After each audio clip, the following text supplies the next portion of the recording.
اهلا بيك يا باشمهندس، اهلا بيك. انا متشكر قوي على الهمه دي. انا اللي متشكر يا فندم، وارجو اكون عند حسن ظنك. لا تمام. عندك حق يا حسني. تمام قوي. الو. ايوه يا حاج. ايه دكتور؟ دكتور ليه يا حاج؟ جرالها ايه؟ طيب انا جاي على طول. لا على طول يا حاج. سلام عليكم. في ايه يا فراغ؟ خير ان شاء الله. اسمع يا باشمهندس، انا مضيت الشيكات وهيسلمها لك المعلم حسني. سلام عليكم. السلام ورحمة الله وبركاته. هو في ايه؟ في ايه يا جماعه؟ سلامتها نوره. ما تتخضش قوي كده، ده شويه دوخه كده وقيء. طب والدكتور قال ايه؟ هي هتطمنك بنفسها. سلامتك يا نوره، مالك؟ الله يسلمك. جرى يا اخوانا، ما تفهمونا في ايه؟ مبروك يا ابو العيال. هيا مرة واحدة كده يا حاج. صح يا نوره، صح الحديد ده. الف مبروك يا نوره. ما قلتليش بقى، عايز بنت ولا ولد؟ عايزه كل اللي تجيبه ربنا كويس. المهم سلامة نوره.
تعالى يا بدري، تعالى من فضلك.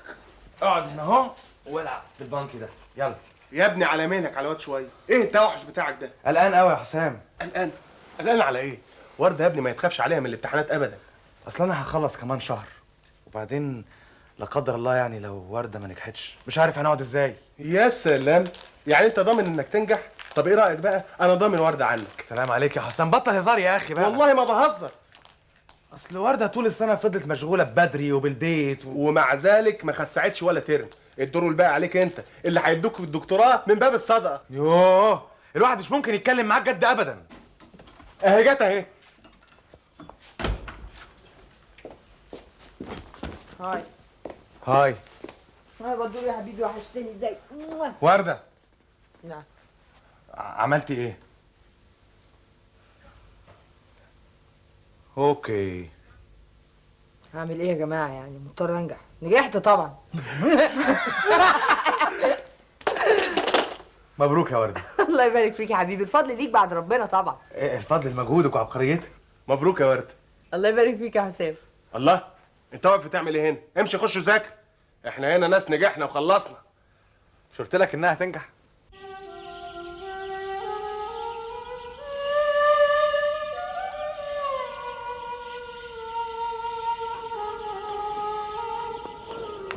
السلام عليكم.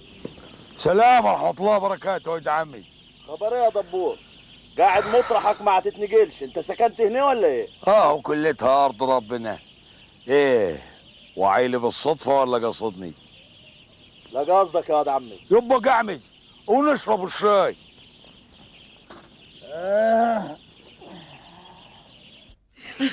بنت هو في احلى من البنات عشان يبقى عندك 2 نوره؟ لا يا حاج، مفيش غير نوره واحده. الف حمد لله على سلامتك يا نوره. الله، بص يا حاج. بسم الله ما شاء الله. بص قمر يا حاج. بسم الله الرحمن الرحيم. الله اكبر الله اكبر. بسم الله الرحمن الرحيم. ربنا هب لنا من ازواجنا وذرياتنا قرة اعين واجعلنا للمتقين اماما. صدق الله العظيم. بسم الله ما شاء الله، ربنا يخلي. الله يخليك. مبروك يا فاروق. يا الله قمر يبارك فيك يا حاج. قمر قمر قمر يا حبيبه ستك يا حبيبتي.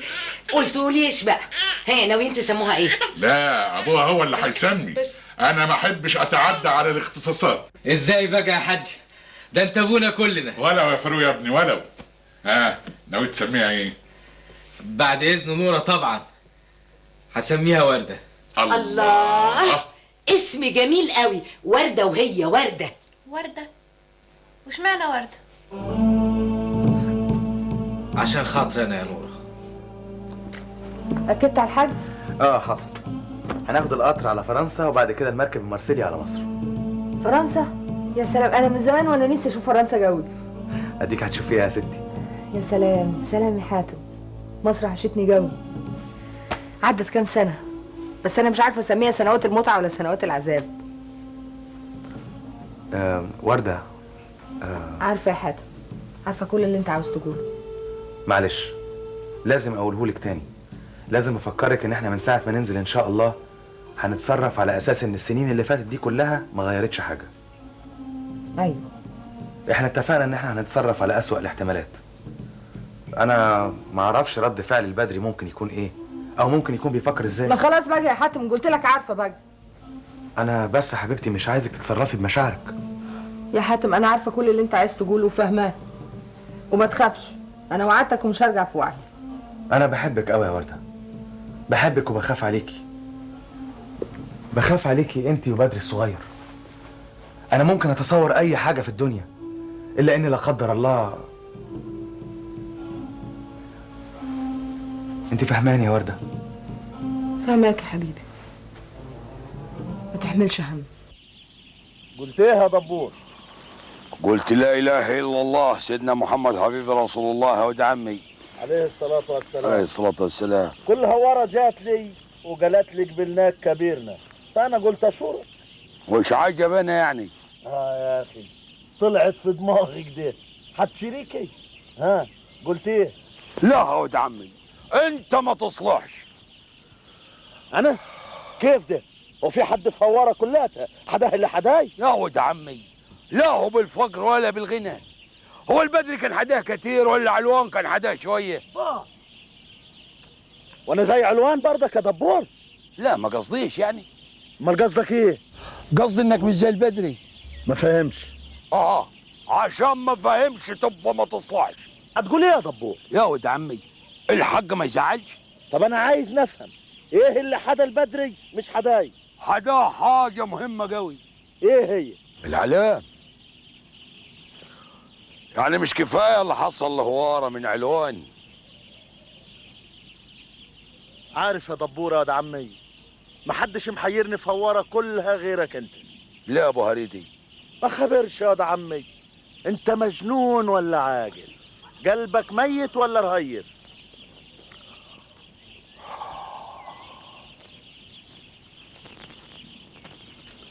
لكن خابر يا دبور، كلامك صح.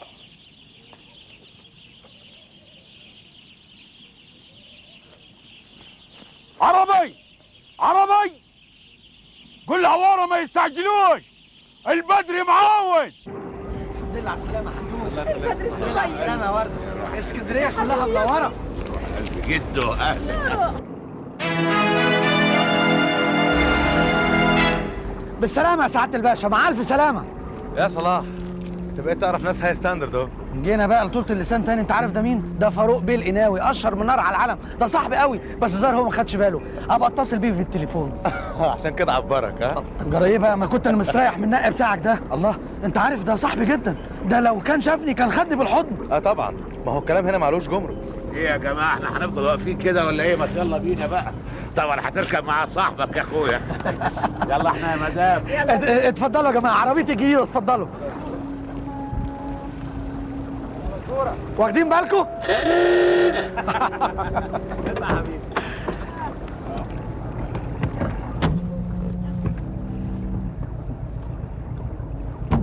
حلو قوي يا صلاح، جميل يا صلاح.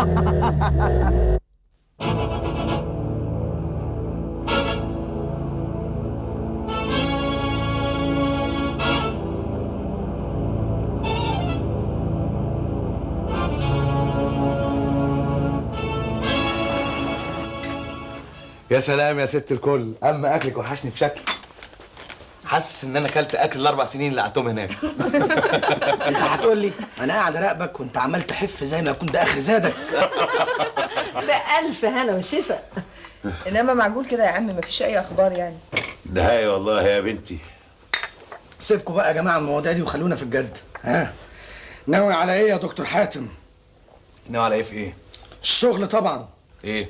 لقيت لي شغل ولا ايه؟ مكتب جاهز وتحت امرك. طب يا اخويا ايدي على كتفك. اوام كده مش تقعد تستريح شويه من شقى المذاكره يا ابني؟ يا زهيرة الشغل ما يتعبش، انما الكسل يجر الكسل. مظبوط كلام عمي مظبوط، وانا دايما اتكلم الكلام المظبوط. فعلا مفروض في حموتها على ودنه.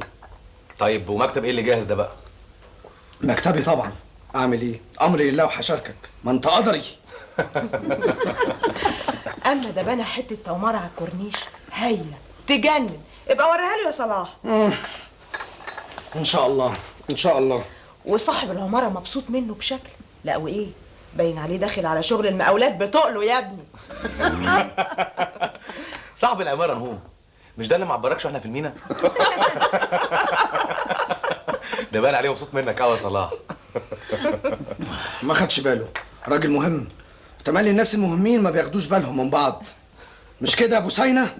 وبوسينة ايه اللي عرفها بقى؟ مش انت اللي بتقول لها؟ بس في حاجة مهمة. ايه؟ مش لازم حد يعرف ان انا وانت شركاء، لان انا ابتديت دلوقتي اخاف على اسمي. مفيش فايدة، عاملين زي الديوك مع بعض. ها وانت بقى يا وردة يا بنتي، نويتي على ايه؟ والله لسه مش عارفه يا عمي، انا شغلني دلوقتي الشقه وتوضيبها وبعدين هبقى اشوف. ربنا يوفقكم. يا بنتي يا حبيبتي فهميني ايه اللي مزعلك؟ مفيش يا ماما. يا حبيبتي الزعل مش كويس علشانك، وخصوصا وانتي بترضعي. قولي لي يا حبيبتي، فاروق زعلك؟ يا ريته يزعلني يا ماما، يا ريته يعمل اي حاجه، بس انا كده بتعذب وشكوكي كل يوم بتزيد. ليه يا بنتي؟ حصل ايه تاني؟ انت ما شفتيهوش صمم يسمي بنتنا ورده ازاي؟ طب ودي فيها ايه يا حبيبتي؟ مش جايز يكون اسم والدته؟ لا يا ماما، انا سالته قبل كده عن اسم والدته وقال لي ان اسمها منيره. الحكايه فيها سر. سر؟ سر ايه؟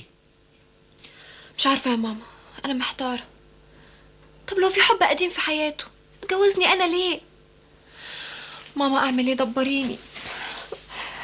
هقول لك ايه يا حبيبتي، العمل عمل ربنا. يا حبيبي طبعا. يا حبيبي.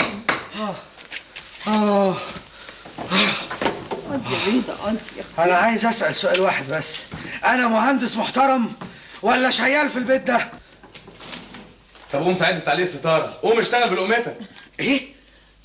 اشتغل بلقمتي؟ خسئت. انا عايز اسالك سؤال، مين بيشغل مين؟ ما تساعده بقى يا صلاح وبطل هزار. انت ايه ما تبقاش جد ابدا؟ بوسينة. صلاح. ايوه حبيبتي، بس احنا كنا مستريحين قوي هما في انجلترا. كده؟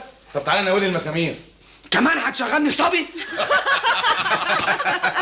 السلام عليكم. ايه يا وردتي؟ اتاخرت ليه؟ البنك كان زحمه قوي يا حاج. هي يا طنط اكيد تعب الجو اهي. تعبني؟ طب بس انت كده سيبهولي طول النهار ومالكيش دعوه بيه. خلاص. ما انا قلت لكم تسكنوا جنبنا احسن. يا بابا حلوه الحمد لله، والخيره فيه مختاره والله. الله كده مكانها جميل. ايه رايكم يا جماعه؟ هايله كده، حلوه قوي كده جدا. طري يلا رجاله. كمل يا حاج. تعرف يا حسني، الظاهر كانت غلطه ان اسمي البت ورده. حاجه غريبه. غلطه ليه يا صاحبي؟ وانت اجرمت اللي سميت بنتك على اسم اختك؟ ايوه، ما هي نوره ما تعرفش ان ده اسم اختي، وعشان كده فكرها راح لبعيد. عينيها بتقول كلام من غير ما تتكلم. تعرف لو اتكلمت كنت انا استريحت. حاجه بسيطه، قول لها يا فاروق، قول لها من قبل ما تتحدث فيها معاه. اقول لها ايه يا حسني بس؟ قول لها ان ده اسم اختي، ما فيهاش حاجه يعني. لا يا اخي لا، ما اقدرش. ما انت عارف انها ما تعرفش ان ليا اخت من اصله، ولو عرفت هيبقى في 100 سؤال، والسؤال هيجيب وراه سؤال تاني ومحدش يضمن النتيجة، وكده هنخربط كل الترتيب. أنا خلاص يا حسني، خلاص تعبت. لميت عاد بس يا ربي. ايوه صح، فاتت عليا كيف دي؟ بس انت ضاقت عليك يا اخي، ما الاسامي كتير. لا يا حسني، أنا قصدت إن أسمي بنتي على اسم وردة أختي، اعترافا بجميلها وفضلها عليا، وعشان أثبت لنفسي إن عذرتها وسامحتها، وعشان أثبت لنفسي كمان إني اتغيرت. تعرف يا أخي، الحب اللي أنا نكرته على وردة وجر عليا كل المشاكل والمتاعب دي هو نفسه اللي غيرني وخلاني بني آدم تاني. جري يا واد عمي، ما مصدقنيش ولا ايه؟ لا مصدقك، لكن سبحان الذي يغير ولا يتغير. سيبها لله يا فاروق. انا هعيد تنظيم كروت التسجيل دي بطريقه تانية اسهل من كده. حاضر يا فندم. امال دول ايه دول؟ دي كروت الهاربين من تنفيذ الاحكام والمتبلغ بيهم جميع المديريات، وانا رتبتهم حسب الحروف الابجديه. من مده قد ايه يعني؟ من مده 5 سنين فاتوا. 5 سنين؟ ايوه يا فندم.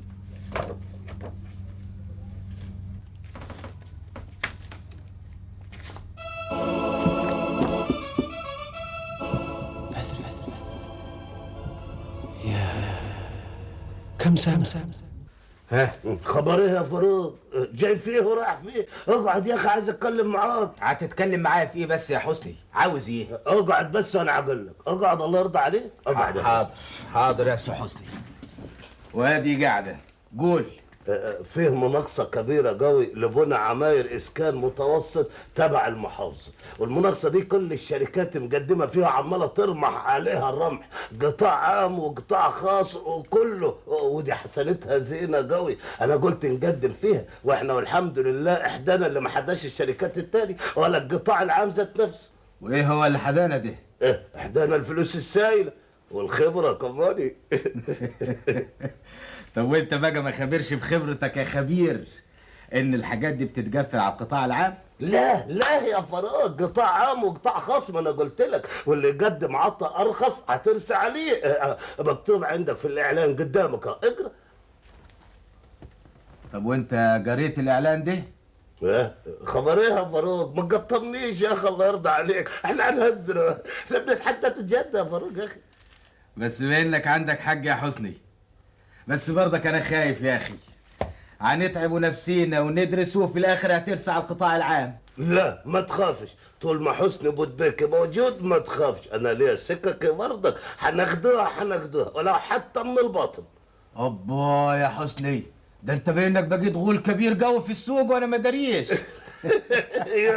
يا صح انا غول صح. على بركه الله، نعملوا دراسه زينه كده ونقدم. بس مش واجب برضك نقول للحاج الاول؟ هقول له الليله، وبعدين يعني هو الحاج هيقول له؟ يعني نتكل على الله.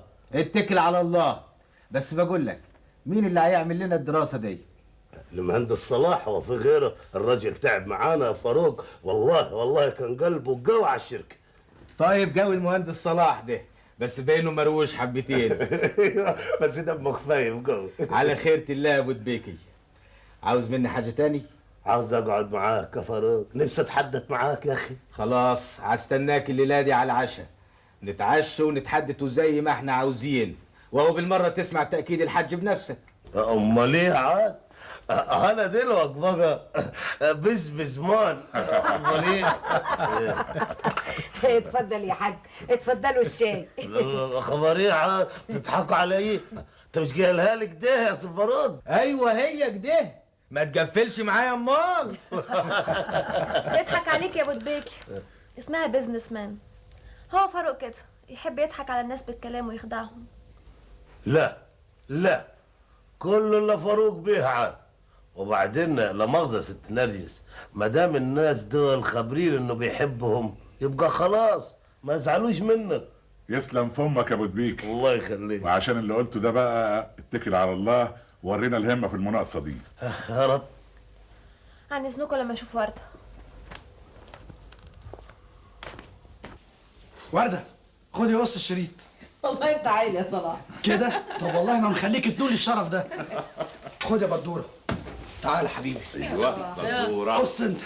ايوه. قول 1 2 3.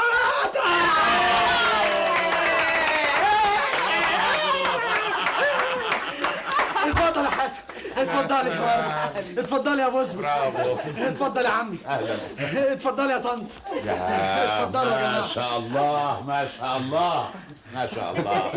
خلاص بقى. باذن الله يجعله مكتب مبروك عليكم جميعا ان شاء الله.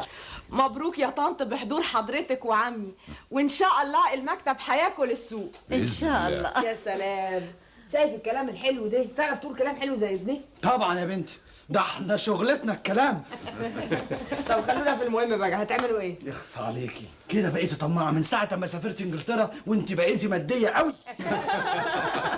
السلام عليكم. عليكم السلام ورحمه الله. اهلا وسهلا يا معلم حسني، اهلا وسهلا، خطوه عزيزه، الخير على قدوم الوردين، اتفضل.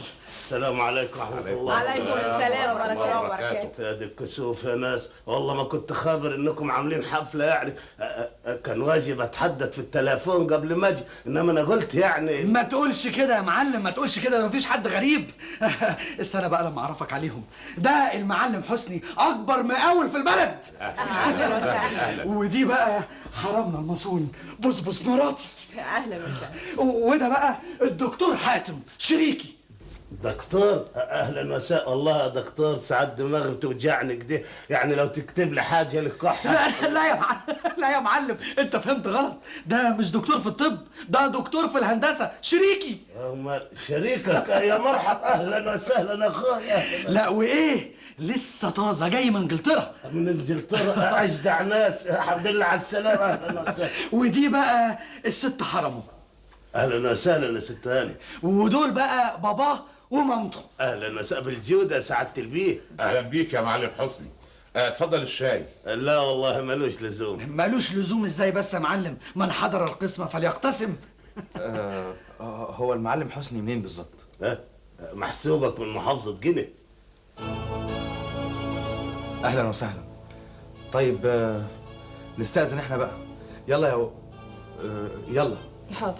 لا لا يا باشمهندس، والله ما انت ماشي يا دكتور. باشمهندس ولا دكتور؟ والله ما خبر اقول لك ايه يا اخوي. معلش، اصل انا مرتبط بمواعيد ولازم امشي. يلا. اباي انت مش شريك الباشمهندس صلاح؟ ايوه. خلاص ما تقفلش معانا، امال اقعد اسمع الحديث الزين اللي عقول ده عن شغل تقيل قوي. لا اصل انا مرتبط بمواعيد، حضرتك تبقى تقول لصلاح وهو هيبقى يقول لي. يلا. يا راجل يا راجل، بقول لك حديث عن شغل تقيل قوي، يعني عايز قاعده، ما تخافش مش هطول عليك. طب اسبقيني انت على البيت. حاضر. لا لا لا لا والله ما انت ماشي. معلش معلش يا سعاده البيت، انا جيت ولقيت اللمه المبروكه دي، يبقى الحديث كله لازم يتم في وجود الجميع ان شاء الله، وخصوصا القمر الصغير ده. ولدي ولدك ده مش ولد؟ لا ده ابن الدكتور حاتم شريكي. وماله. اهلا يا حبيبي، تعال تعال ما تخافش، تعال لعمك حسني. اسمك الكريم ايه؟ اسمه بدوره. بديع. ايه الاسماء الغريبه دي؟ لا والله اسماء غريبه قوي. والله ما خبر اقولها كيف يا دكتور، يمكن عشان حيله ربنا يخليه لك. تعال تعال فزور، تعال عمك حسني، تعال عمك حسني يا ولد. خد يا فزور. ملوش لزوم يا معلم. لا ملوش لزوم كيف؟ لا احنا صعايده عوايدنا كده، معلش يعني. خلاص بقى يا حاتم، خد يا بدوره، مقبوله منك يا معلم. الله يخليك يا باشمهندس. نتحدث في الشغل بقى. احنا قبل السابق ربنا كرمنا في شغلنا، وداخلين على شغل كبير قوي، وقلنا ما فيش غير الباشمهندس صلاح هو اللي هيتم الشغل ده، والحمد لله بقى لك شريكك الدكتور. وانا تحت امرك يا معلم. شوف يا باشمهندس، اخليكم معانا يا ناس، فيه مناقصه مهمه قوي عايزك تعمل لها دراسه زين. بكره الصبح ان شاء الله تروح على المحافظه، تجيب كراسه الشروط وتحطها قدامك كده. عايزك تفنن فيه، عايزك ما تقفلش معاه، عايزك تلعلع دي مناقصه بنص مليون جنيه. ايه؟ نص مليون جنيه؟ وهو الاعلان اهو. مش بتعرف تقرا؟ شويه يا معلم. يا ابني يا ابني حد في الدنيا يسيب شغل بالحجم ده، واول شغل كمان. ده حتى ربنا بيمنع نعمته عن العبد اللي يتبطر عليها. بصراحة بقى يا جماعة أنا ما أقدرش أقوم بالعمل ده لوحدي، ولازم تعرفوا كمان مش معقولة ألجأ لمهندس جديد عشان شريكي عقله ترللي. وانا كمان ما عنديش استعداد اضحي بمراتي وابني ولا حتى ب 100 مليون جنيه. ومين قال لك بس تضحي بمراتك وابنك؟ يا حاتم أنت هتجنني، اهدى بقى يا أخي. الشغل هيبقى في المكتب والموقع، يعني فاروق بيه ده مش هيجي لك البيت. ووردة لا هتروح الشركة ولا الموقع. يا جماعه ده بيقولوا انه من هنا والامر ما يسلمش برضه. ما هو شافها ما حصلوش أي حاجة، لا شك في نفسه ولا شك فيها يا أخي. ثم يا ابني هي المقابله اللي حصلت دي هتحصل كل يوم. يا جماعة أنا السبب، والظاهر هكون لسه السبب في متاعب تانية كتيرة. يا بنتي ما تبالغيش، انت مالكيش ذنب في اي حاجه. يا سلام، سمع كلام موزون. أنا عايز أسألك سؤال واحد، أنت مخك متركب شمال لمين؟ يا جماعه افهموني، افهموا وجهه نظري. انا مش باصص للمناقصه دي وبس، لا احنا مش هنعملها وهنجري.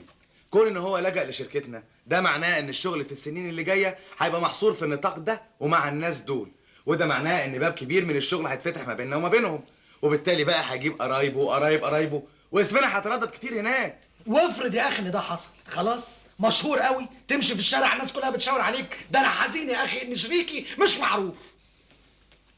مش عارف، بس انا مش مطمن. انا من رايي نبعد عن الشر ونغني له. شر؟ يا ريت كل الشر يبقى كده. اطمن يا حاتم يا ابني، اتكل على الله واشكر ربك على نعمته.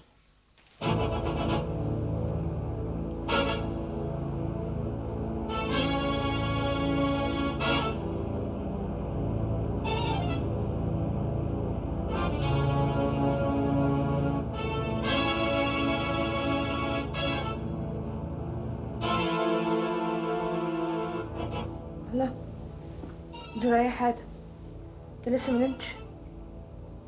لا انا هنام. حبيبي ما تخافش، زي عمي وست والدتك ما قالوا. حتى لو الراجل ده من نواحينا هيعرفني ازاي؟ قلبي مش مطمن يا ورده. سيبها على الله. طيب قولي، هو اللهجات بتختلف على حسب البلاد اللي حواليكم مش كده؟ طيب تقدري تميزي بينهم؟ طبعا بسهولة. طب ايه رأيك في لهجة المعلم حسني؟ لا المعلم حسني ده بالذات يا اما من نواحينا يا اما من حتة قريبة قوي منه. شفتي بقى؟ اهو ده اللي انا كنت قلقان منه، لان لهجته فعلا قريبة من لهجة عم الشيخ بدار وياسين الله يرحمه. طب وانت ايه بس اللي مخوفك؟ مش مستعد للمخاطرة يا وردة. مفيش مخاطرة ولا حاجة خالص، صدقني. يا وردة يا حبيبتي، التنازلات دايما بتبتدي من هنا. يا حبيبي ده شغل كبير وبمبلغ كبير قوي، يعني شوف اتعابكم فيه هتبقى ايه. وبعدين يعني وانا حياتي غالية عندك قوي. يلا يا حبيبي قوم نام دلوقتي، وان شاء الله ربنا هيعديها على خير.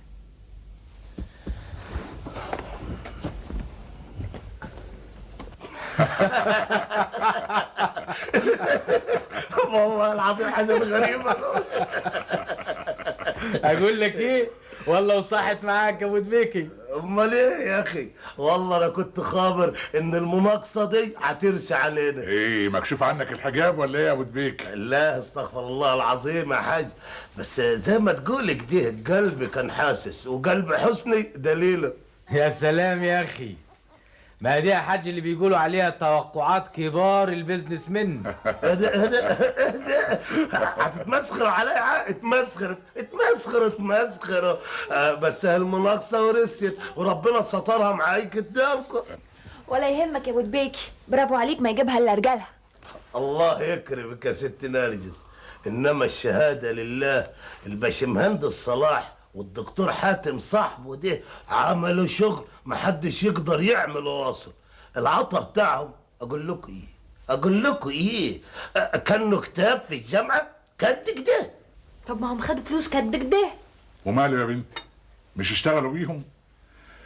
يعجبني فيك يا ابو دبيكي انك بتدي كل واحد حقه حتى في غيابه. الله يكرمك يا سي الحاج. هنعملوا ايه بقى دلوقتي؟ لعاود وخربة الدنيا وتسحبوا حديدكم الزين ده عني وتقفلوا معاي. ما حدش هيقفل معاك يا ابو دبيكي، بس قول لي هي المحافظة هتسلم الموقع امتى؟ ان كان عليها هي النهارده قبل بكره. خلاص خلي المهندسين بتوعك يجهزوه وفاروق يمضي معاه. انت مش جاهز برضه يا فاروق؟ جاهز جاهز ان شاء الله. الا بتجهز وانا هكلمهم بكره. لا وبكره ليه؟ خير البزبز عاجله، اكلمهم النهارده. انت خابر ايه اللي يعجبني فيك يا حسني؟ قلبك الحامي ده. ها على فكرة يا ولاد، ده شغل حكومة، وأهم حاجة في شغل الحكومة المواصفات والمواعيد. مش عايزين مشاكل مع الحكومة. ربنا يستر يا حاج، وهي ناقصة مشاكل مع الحكومة؟ ماشي يا معلم حسني، لقائنا بكره باذن الله. لا ما تقلقش، احنا شغلنا كالسيف، الا مقطعته قطعك يا معلم، ولا يهمك. مع الف سلامه. صلاح، مين اللي اداني نمرة التليفون يا صلاح؟ انا طبعا، اكيد اتصل بيا في البيت ما لقانيش، اتصل بيا هنا. شفتوا بقى؟ مش قلت لكم يا جماعه؟ قلت لكم التنازل بيبتدي بخطوه واحده بس، بعد كده بيكور زي خيط التريكو. النهارده المعلم حسني، بكره فاروق بيه صاحب الشركه. يا جماعه الله الغني عن الشغلانه دي، انا مش عايزها. تاني يا حاتم تستغنى عن عمليه بنص مليون جنيه؟ ان شاء الله حتى ب 100 مليون جنيه. بالذمه دي على ايه؟ الدكتور ومهندس هيبقى له شأن وله علاقات في السوق. يا حاتم يا ابني، انت مدي المسألة اهتمام اكبر من حجمها. ثم مين قال لك اصلا ان صاحب الشركة ده يبقى صعيدي؟ يا جماعه اسمه قناوي، هيكون ايه؟ تركي؟ قناوي ايه؟ يعني كل اللي اسمه قناوي يبقى مش صعيد؟ يعني طنطاوي يبقى من طنطا؟ يعني شرقاوي يبقى من الشرقيه؟ انت ايه يا حاج؟ انت عفريت عفريت. بصراحة بقى يا حاتم هم عندهم حق، ما دام هتنزل السوق يبقى لازم تحتك بالناس شوية، وبعدين إذا كان عليا أنا وبدورة مالكش دعوة، إحنا هنبعد عن شغلك خالص زي ما اتفقنا. قولي له يا ست. الامر ما يسلمش برضه يا ورده، دي تعاملات مستمره ودايمه، يعني مش طياري. وبعدين السوق مليان زباين، ما جاتش على دول يعني. يا سيدي لك عليا، هاخد بالي على الآخر. طب تصدقوا وتأمنوا بيا يا جماعه؟ لا اله الا الله. انا اشتغلت مع معلم حسني يجي اكتر من سنه ونص، ما قابلتش فاروق بيه ده غير مره او مرتين، يعني لو ماشي في الشارع مش هيعرفني. انت ايه يا ابني؟ عايز تجنني؟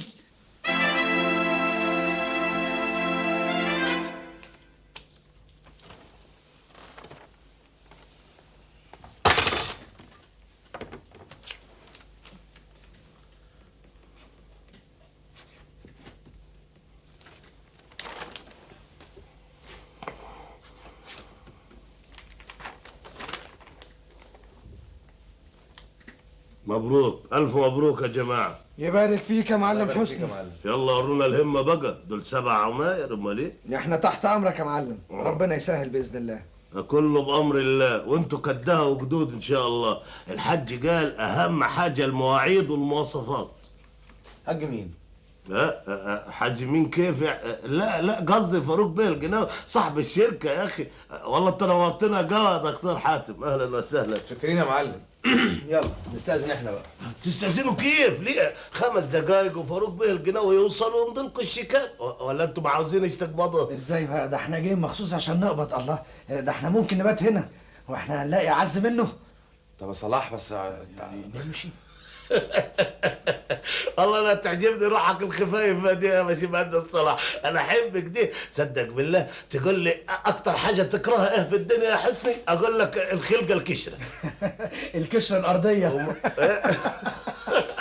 اللي اقول لي يا معلم حسني، ايوه، هو الاستاذ فاروق كده متداري عننا ليه؟ متداري كيف يعني؟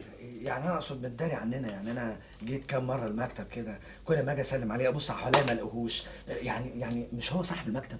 ايوه يا اخي، ما انا قلت لك قبل كده هو صاحب المكتب، بس اصل شغل الشحن والتفريغ في المينا واخد كل وقت، عشان كده يعني سايب لنا شغلانه المقاولات دي طالق يدي فيها، وفين وفين على ما يجي يمضي ورق يمضي شيكات. شوفوا اي حاجه تعزوها اطلبوها مننا، انا هنا الاداره المسؤوله. يعني مبروك بيت. اهو جه سعادتك، اهلا وسهلا. السلام عليكم. اهلا وسهلا. اهلا يا باشمهندس. اهلا وسهلا. اهلا وسهلا. لا مؤاخذة يا جماعة، تأخرت عليكم. الباشمهندس صلاح اظن حضرتك فاكره. ايه مش فاكره؟ مش فاكره كيف يا حسني؟ فاكره طبعا، امال ايه؟ اهلا يا باشمهندس. ده الدكتور حاتم، دكتوراه في الهندسه، جاي من بره بشوكه لسه. الحمد لله على السلامه يا دكتور حاتم. الله يسلمك. اهلا وسهلا. اهلا وسهلا. وخاصمني يا زماني ورجع صالح